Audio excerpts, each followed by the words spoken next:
Meet Cat and Constance Blackwood. They live in a big old house with their cat, Jonas. It's quiet.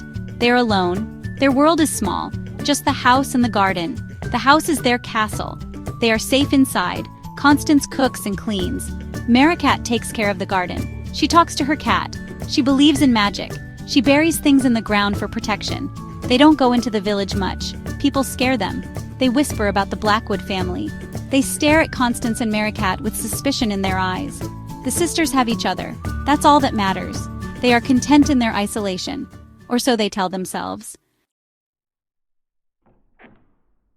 Life wasn't always like this. The house used to be full of people. Laughter echoed in the halls, but that was a long time ago, before the tragedy. One night, something terrible happened. Most of the Blackwood family died, poisoned at dinner. Constance was accused, but she was found innocent. No one talks about that night. But the memory lingers. Like a bad smell you can't get rid of. It hangs over the house. It poisons their happiness. Cat was just a child when it happened. She doesn't remember everything. But she remembers the fear, the whispers, the way people looked at them. Constance remembers more. The pain in her eyes tells you that, but she never speaks of it. The village is a character itself. Watching, judging, they haven't forgotten the Blackwood tragedy. They never will. The villagers keep their distance, but their eyes are always on the house. They whisper about Constance and Cat. They call them strange. They say Constance got away with murder. Cat hates the village. She hates their stares, their whispers. She feels their eyes on her, judging her every move. The village is a threat, a monster lurking at the edge of their world. Constance is more practical. She knows they need to go into the village sometimes, for groceries, for supplies. But even she can't shake the feeling of unease, the weight of their judgment. Their peaceful life is shattered. A stranger arrives at the Blackwood house, Cousin Charles. He says he's there to help, to bring the family back together. Cat doesn't trust him. There's something about his smile, something in his eyes. He's a snake, slithering into their home, trying to steal their sanctuary. Constance is more welcoming. She wants to believe him. She wants to believe in family. But even she can't ignore the growing unease, the feeling that something is wrong. Charles starts to change things. He takes over the house. He tries to control Constance. He wants to send Cat away. He's a threat to their way of life.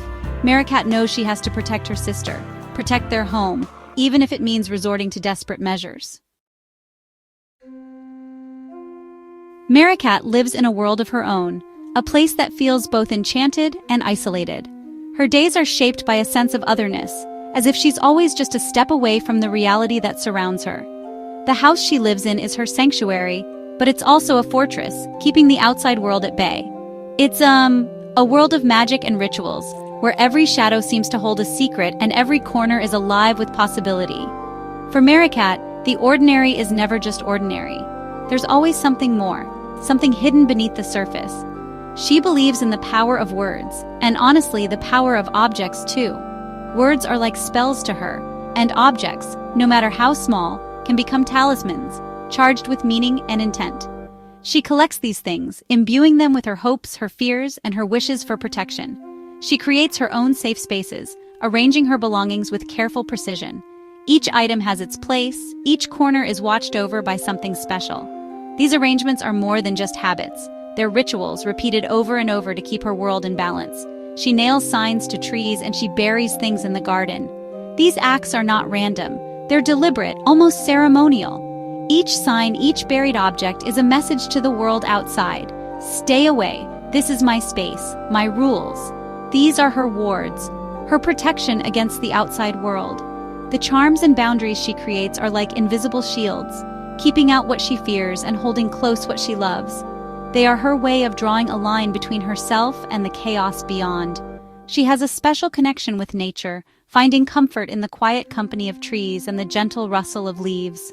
The natural world is a place where she feels understood, where she can let her guard down and simply be herself. She talks to the trees and she listens to the wind, believing that nature itself can offer guidance and protection. The wind carries messages, the trees hold memories, and Cat is attuned to all of it, as if she's part of a secret conversation that no one else can hear. Nature is her friend, her confidant. When the world feels too loud or too threatening, she retreats to the garden or the woods, letting the earth ground her and the sky remind her that she's not alone. Her imagination is vivid, and she escapes into her own world. In her mind, she can rewrite reality, turning fear into strength and loneliness into a kind of freedom. Her fantasies are not just daydreams, they're survival, a way to make sense of everything she can't control. It's a world where she is in control, a world where she is safe. Behind closed doors and within the boundaries she's set, Maricat can breathe, can dream, can exist without fear of intrusion. Her rituals might seem strange to others, but they make sense to her. To outsiders, her actions are odd, maybe even unsettling. But for Maricat, they are the foundation of her life, the rules that keep her world from falling apart. They give her a sense of order, a sense of control in a world that often feels chaotic and frightening. Through her magic and rituals, Maricat finds a way to hold on to hope, to create beauty and meaning in the midst of uncertainty, and to remind herself that even in the darkest times, she is never truly powerless.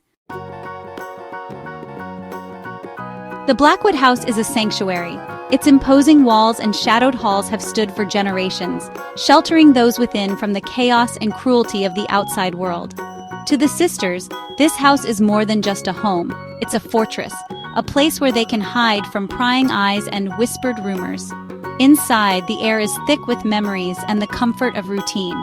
The sisters move quietly through sunbeams that filter through dusty windows, finding solace in the familiar creak of floorboards and the gentle hush of closed doors. Here, they are safe from the unpredictable world beyond their gates. But safety comes at a price. The same walls that protect them also confine them, turning their sanctuary into a prison. The barred windows and locked doors are reminders of the dangers outside, but also of the fears that have taken root within. Each room holds echoes of isolation and the weight of secrets left unspoken. Shadows linger in the corners, and the silence is sometimes deafening, filled with the ghosts of what once was. The sisters are trapped by their past, unable to move forward. Their lives are shaped by the tragedy that shattered their family, leaving scars that time cannot heal. Every object in the house is a reminder of loss, a broken photograph, wilted flowers, and headlines that never let them forget. The pain of what happened lingers in every corner, making it impossible to escape. Outside, the village watches with suspicion. The sisters feel the weight of judgment in every glance, every whispered conversation. The world beyond their walls is hostile, unforgiving, and quick to condemn. Fear keeps them inside. The thought of stepping beyond the threshold fills them with dread. They peer out from behind curtains, longing for freedom but paralyzed by anxiety. The sisters are haunted by the voices of neighbors, the constant gossip and speculation. They worry about what people will say, how every action might be twisted into something sinister. Their fear is not just of words, but of what the villagers might do. Every sound outside, every knock at the door, sends a jolt of terror through the house. Over time, their fear has built invisible walls even higher than the stone and iron that surround their home. These barriers keep the world at bay, but they also keep hope and possibility out. The house is fortified against intrusion, every door bolted, every window barred. Heavy drapes block out the light, and with it, any chance of change. These walls, meant to protect, have become cages.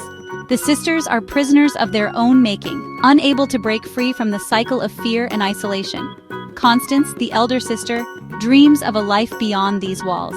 She gazes out the window, her heart aching for connection, for laughter, for a world she can only imagine.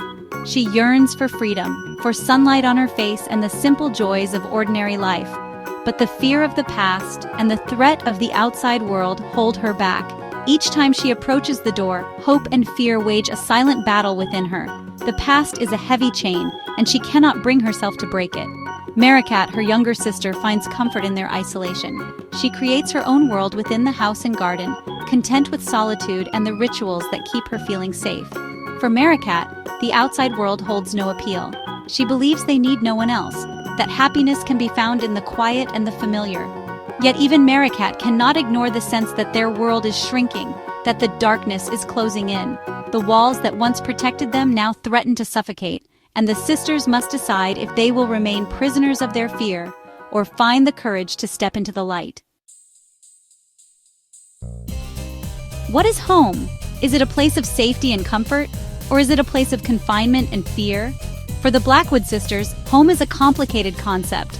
Their house is their sanctuary, a place where they can shut out the world, a place where they are in control. But it's also a prison, a place where they are trapped by their past, by their fears, by the judgment of others. The house itself is a mystery, full of secrets and hidden corners. It's a reflection of the sisters themselves, complex and enigmatic. Home is where the heart is. But what happens when your heart is filled with darkness? What happens when your home is haunted by the ghosts of your past?